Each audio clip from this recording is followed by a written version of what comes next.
Assalamualaikum warahmatullahi wabarakatuh. Perkenalkan, saya Haskal Hasanain. Pada kesempatan kali ini, saya akan mempresentasikan hasil dari ujian akhir semester mata kuliah analisis data cuaca dan iklim. Dan di sini terdapat tujuan dari ujian akhir semester ini. Yang pertama, mengidentifikasi pola dominan variabilitas curah hujan menggunakan prinsipal komponen analisis atau PCA. Yang selanjutnya mengelompokkan aktivitas matahari dan gangguan geomagnetik menggunakan metode clustering. Lalu yang terakhir membangun model supervised learning untuk memprediksi curah hujan berdasarkan komponen utama PCA. Dan di sini terdapat data yang digunakan. Yang pertama itu data curah hujan periode 1981 sampai 2020 untuk wilayah Papua. Yang kedua indeks ENSO Nino 3.4 dan juga Dipole Mode Index. Dan yang ketiga Sunspot Number dan indeks DST Januari. Nah, yang pertama yaitu PCA. Di sini terdapat script plot yang menunjukkan dari PC1, PC2, PC3 dan seterusnya. Dan di sini yang cukup variasinya cukup besar ataupun datanya bisa digunakan itu ada PC1, 2 dan 3 dan seterusnya ini relatif rendah atau tidak bisa digunakan. Nah, selanjutnya kita mengidentifikasi PC1 sampai 5 dan yang pertama ini PC1. Dan di sini saya menggunakan EOF atau Empirical Orthogonal Function yang dimana ini bisa langsung menampilkan data spasial dan juga temporal. Nah, di sini terlihat juga variasi yang bisa dijelaskan oleh PC1 itu sebesar 47,53%. Dan selanjutnya PC2 ini yang bisa dijelaskan sebanyak 16,30%. Yang PC3 itu 5,93%, PC4 4,33%. Dan PC5 ini sebesar 3,35%. Yang artinya data-data dari PC1 dan juga 3 ini bisa menjelaskan atau membaca dari data yang didapatkan. Sementara PC4 dan seterusnya ini terdapat data yang tidak bisa terbaca. Seperti itu. Dan selanjutnya korelasi PCA dan indeks iklim global yaitu Nino 3.4 dan juga ENSO Precipitation Index. Di sini terdapat PC1 dengan data yang dominan korelasinya negatif. Dibuktikan dengan scatter plot menunjukkan data yang dominan negatif dan juga ada keterkaitan. Selanjutnya PC2 ini korelasinya melemah. Dibuktikan dengan scatter plot yang mana sudah banyak data-data yang keluar dari rata-ratanya.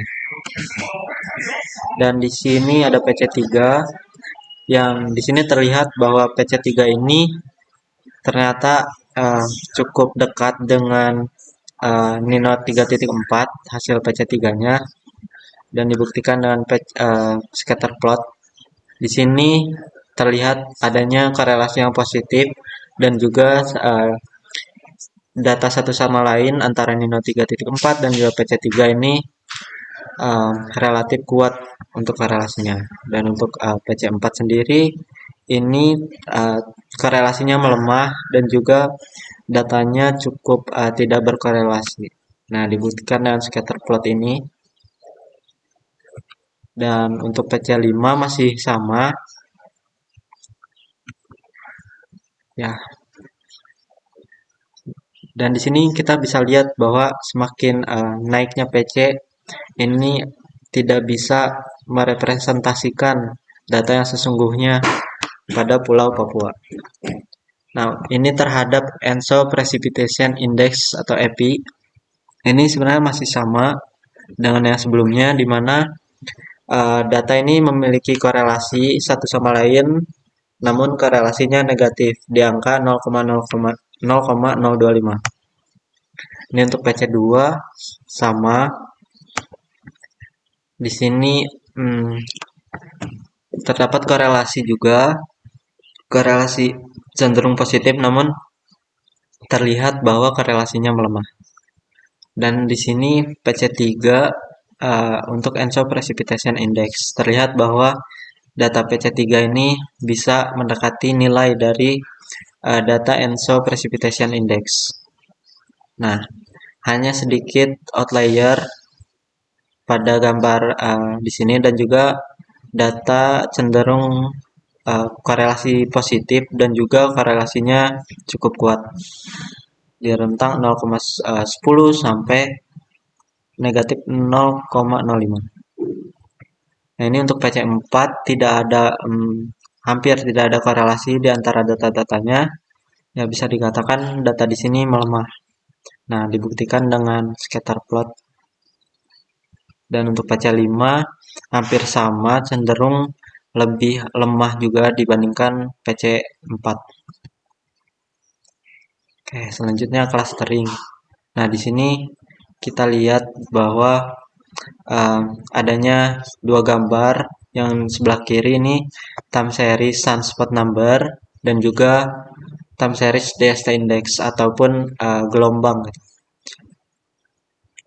Nah, di sini terlihat bahwa adanya kenaikan nilai di tahun 2000 sampai 2004 dan juga 2012 sampai 2016. Nah, juga di sini adanya korelasi yang negatif, di mana semakin bertambahnya sunspot, di sini terlihat bahwa gelombangnya tuh semakin besar.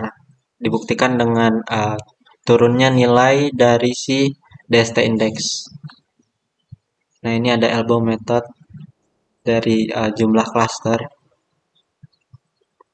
yang dimana ini untuk sunspot nilainya dari 2500 sampai ke 500. Nah, untuk nilai jumlahnya sendiri dari 2 ke 3 ini sebenarnya cukup besar.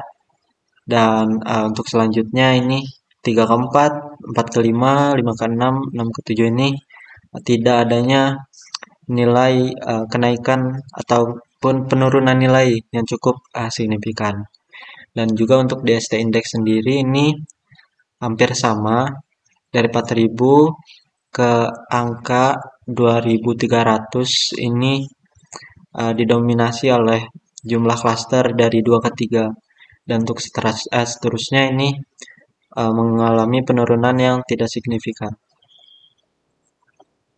Nah, ini Kamins berhasil mengklasifikasikan data sunspot dan juga DST ke 3 bagian. Yang pertama ini dari nilai 350 sampai 150, 150 sampai 50, dan juga 50 sampai ke angka 0.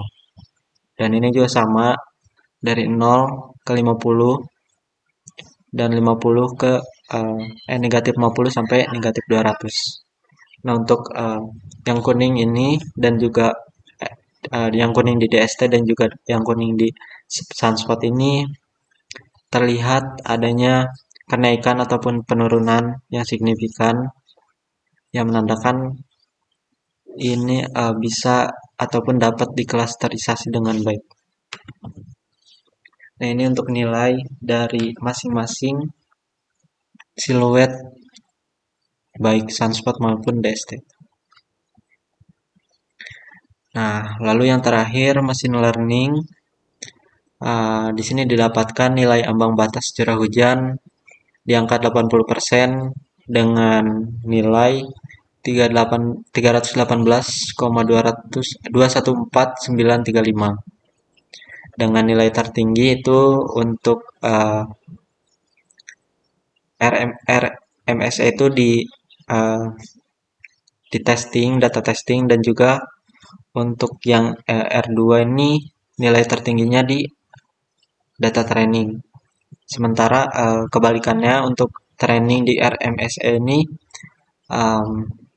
nilainya kecil, dan juga kebalikannya juga untuk R2, di mana data testing sendiri ini datanya lebih kecil daripada data training. Oke, yang terakhir ini curah hujan rata-rata spasial Papua. Yang mana ini merupakan data temporal dari data training dan juga data testing.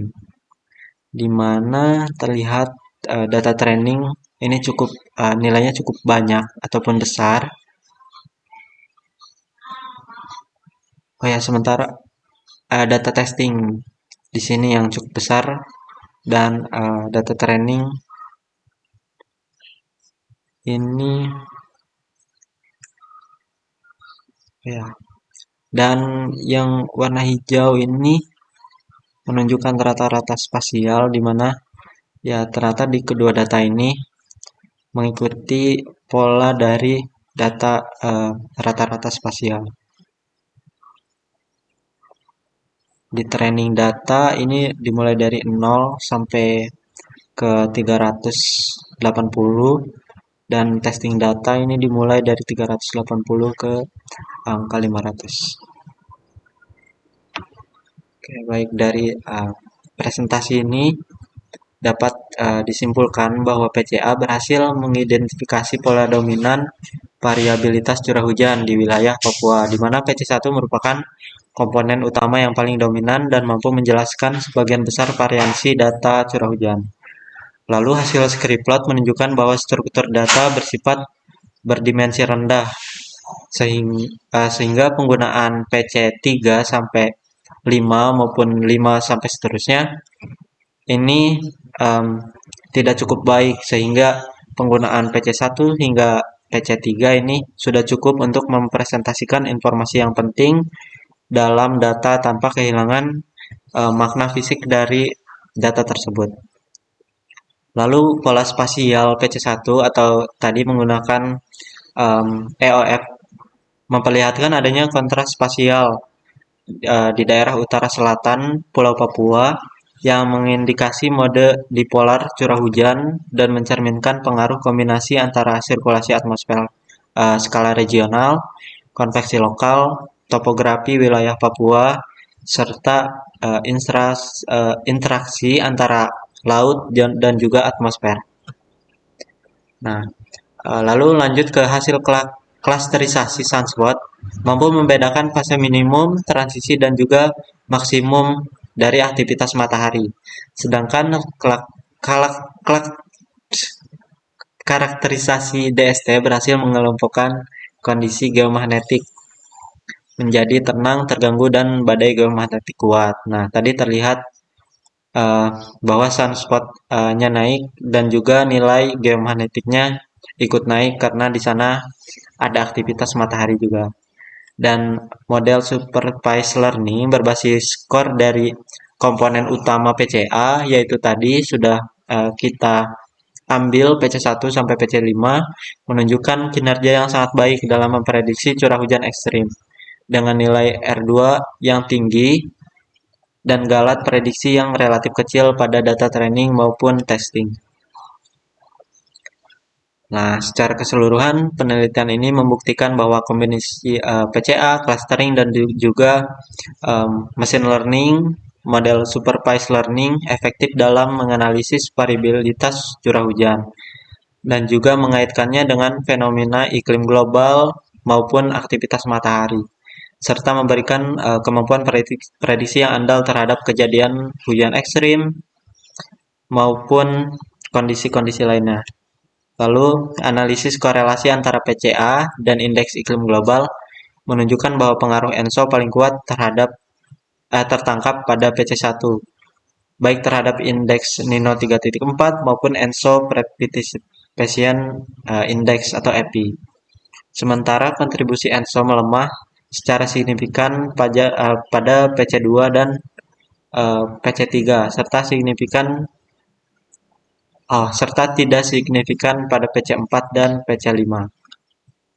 Nah, scatter plot pada PCA dan dikaitkan dengan Nino 3.4 mengindikasi bahwa PC3 memiliki sensitivitas yang relatif lebih tinggi terhadap variasi ENSO, yang mana kita lihat di PC3 pada scatter plot tadi terlihat data mengumpul di tengah dan juga korelasinya relatif positif. Dan sedangkan PC1 menunjukkan hubungan yang lebih lemah secara linear namun tetap dominan secara temporal. Korelasinya bisa dikatakan terbalik antara PC1 dan juga Nino 3.4 maupun indeks Pretipician Index ini EPI. Lalu scatter plot PCA dan EPI menegaskan bahwa PC1 merupakan komponen yang paling mempresentasikan respon dari presipitasi terhadap ENSO. Sementara komponen lainnya lebih dipengaruhi oleh variabilitas regional dan juga variabilitas yang lebih lokal lagi. Lalu untuk metode clustering dari Kamin sendiri berhasil mengelompokkan aktivitas matahari mulai dari sunspot dan juga gangguan geomagnetik berupa DST ke dalam beberapa tingkatan intensitas dengan jumlah cluster yang optimal secara umum berada pada nilai K2 meskipun K4 tuh masih tetap bisa digunakan sebagai analisis yang lebih rinci. Ya, mungkin sekian presentasi dari saya. Wassalamualaikum warahmatullahi wabarakatuh.